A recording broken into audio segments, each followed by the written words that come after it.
শুরু করছি আজকে নতুন topic technical base for interview. বিভিন্ন কোম্পানিতে বিভিন্ন গভর্নমেন্ট সেক্টরে ইন্টারভিউ দিতে গিয়ে যে কোশ্চেনগুলো ফেস করতে হয় সেই কোশ্চেনগুলো আজ আমি ডিসকাস করব এবং প্রত্যেকটা পার্টে প্রত্যেকটা সেশনে আমি এই কিছু এই ধরনের কোশ্চেন নিয়ে আসবো। তো পরবর্তী সেশনগুলো অবশ্যই দেখবে, তাতে তোমাদের নলেজ বাড়বে এবং নলেজ ইজ পাওয়ার। তো শুরু করি। What is active component? Active component কি অবশ্যই মনে রাখতে হবে। তো অ্যাক্টিভ কম্পোনেন্ট হচ্ছে the component which have source of EMF or which can amplify signal. মানে হচ্ছে যে কম্পোনেন্টের মধ্যে সোর্স অফ ইএমএফ আছে অথবা যে কম্পোনেন্টটা সিগন্যালকে অ্যাম্পলিফাই করতে পারে সেই কম্পোনেন্টগুলোকে বলা হয় অ্যাক্টিভ কম্পোনেন্ট। যেমন এক্সাম্পল হচ্ছে ব্যাটারি, একদম মোস্ট কমন একটা এক্সাম্পল হচ্ছে ব্যাটারি। যেমন হচ্ছে ইলেকট্রনিক্স ডিভাইসের ক্ষেত্রে হচ্ছে ভ্যাকিউম টিউব, ভ্যাকিউম ট্রায়োড, থাইরেট্রন। যেমন হচ্ছে সেমিকন্ডাক্টর ডিভাইসের মধ্যে ডায়োড, ট্রানজিস্টর, এফইটি, এসসিআর, এগুলো হচ্ছে সবগুলো হচ্ছে অ্যাক্টিভ কম্পোনেন্ট। তো মনে রাখতে হবে অ্যাক্টিভ কম্পোনেন্ট, খুব কমন কোশ্চেন এবং খুব ইম্পর্টেন্ট কোশ্চেন। নেক্সট আমরা চলে আসছি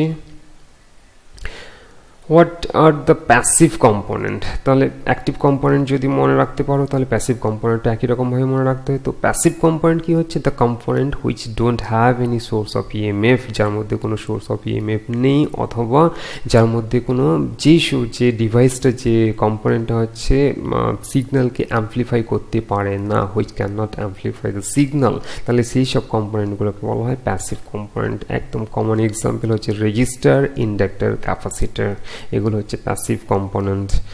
নেক্সট কোশ্চেন হচ্ছে why AC voltage is more dangerous then DC voltage of same level. Same লেভেলের এসি ভোল্টেজ ডিসি ভোল্টেজের থেকে মোর ডেঞ্জারাস কেন? খুব কমন কোশ্চেন এটা।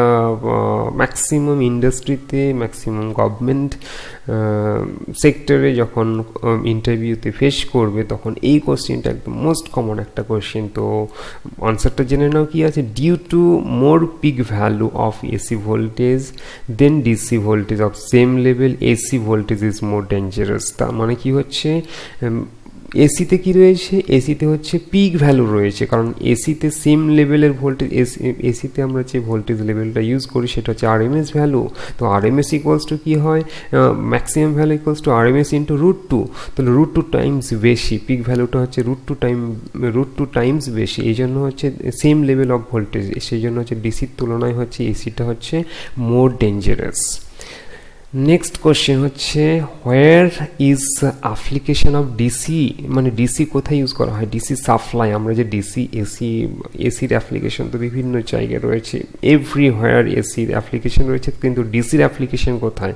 ডিসির অ্যাপ্লিকেশন হচ্ছে battery charging, electroplating, electrolysis, relay, traction motor, cinema projector, এইসব ফিল্ডে ডিসির অ্যাপ্লিকেশন রয়েছে। নেক্সট হচ্ছে হোয়াট ইজ কেসিএল। খুব একটা কমন কোশ্চেন, একদম কমন কোশ্চেন। এটা জিজ্ঞেস করে যে কেসিএল লটা কি, what is KCL law? In any node অথবা any point incoming current is equals to outgoing current, এটাই বলতে হবে। Mathematically summation of I equals to 0, এটা হচ্ছে কেসিএল ল। নেক্সট আমরা চলে আসবো হচ্ছে KVL law. In any close network the algebraic sum of EMF plus the algebraic sum of product of resistance and current is equals to 0। তার মানে কি হচ্ছে, যে কোনো একটা ক্লোজ নেটওয়ার্কে algebraic sum of EMF, algebraic sum of current and resistance is equals to 0। তার মানে হচ্ছে যদি ম্যাথমেটিক্যালি বলা হয় এটাই মনে রাখতে হবে, summation of EMF plus summation of IR drops equals to 0। কি হতে হবে? একটা ক্লোজ নেটওয়ার্ক হতে হবে। নেক্সট কোশ্চেন হচ্ছে হোয়াট ইজ ফ্যারাডেজ ল। যদি বলে ফ্যারাডেজ ল তাহলে Faraday's first law, second law, third law অবধি রয়েছে। আর যদি মেনশন করে দেয় what is Faraday's first law তাহলে বলতে হবে whenever the magnetic flux is cut by a conductor and EMF is induced in that conductor. তার মানে কি হচ্ছে, যখন কোনো কন্ডাক্টর ম্যাগনেটিক ফিল্ডের মধ্যে রোটেট করবে তো ওই ম্যাগনেটিক ফিল্ডে রোটেট করার সময় কন্ডাক্টরগুলো ফ্লাক্স কাট করবে, আর অ্যাকর্ডিং টু ফ্যারাডেজ ফার্স্ট ল কন্ডাক্টরের মধ্যে একটা ইএমএফ ইনডিউসড হবে। তাহলে এটাই হচ্ছে ফ্যারাডেজ ফার্স্ট ল।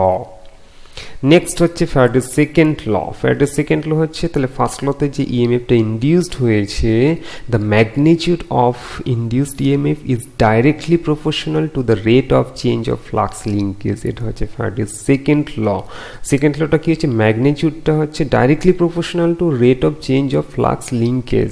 আর এটাকে আমরা ম্যাথমেটিক্যালি আমরা লিখতে পারি equals to minus N d phi by dt. এটা হচ্ছে ফ্যারাডের সেকেন্ড ল। আর মাইনাস সাইনটা এসছে হচ্ছে লেন্স ল থেকে। নেক্সট আমরা চলে আসবো হচ্ছে Lenz law. According to Lenz law, the direction of induced EMF is such that it opposes the causes which producing it. তার মানে হচ্ছে এটা খুব ইম্পর্ট্যান্ট একটা ল, লেন্স লটা মনে রাখতে হবে। লেন্স ল হচ্ছে যার জন্য ইএমএফটা ইন্ডিউসড হচ্ছে, যে সাপ্লাইয়ের জন্য, যে সোর্সের জন্য ইএমএফটা ইন্ডিউসড হচ্ছে, সেই সোর্সকে কি করছে, ইএমএফ অপোজ করছে। তার মানে হচ্ছে সাপ্লাইয়ের যে পোলারিটি, আমরা যদি একটা সাপ্লাই ধরে নিই, সাপ্লাইয়ের যে পোলারিটি, আবার ওই সাপ্লাইয়ের জন্য যে ইএমএফটা ইন্ডিউসড হচ্ছে তার পোলারিটি কিন্তু টোটালি অপোজিট। এই জন্য বলা হচ্ছে Lenz law, according to Lenz law, যে ইএমএফটা ইন্ডিউস হচ্ছে যার জন্য, যে কজের জন্য ইএমএফটা ইন্ডিউসড হচ্ছে, সেই কজকে কি করছে, অপোজ করছে। এটা হচ্ছে লেন্স ল। এই জন্য কি হচ্ছে, আমরা আগেরটা কি মাইনাস সাইন, অ্যাকর্ডিং টু এই যে ইএমএফটা ইন্ডিউসড হচ্ছে, ইএমএফটা যার জন্য ইন্ডিউসড হচ্ছে তাকেই কি করছে, অপোজ করছে, এই জন্য নেগেটিভ সাইন। আজকের কমন কোশ্চেন, আজকের টপিক এই অবধি।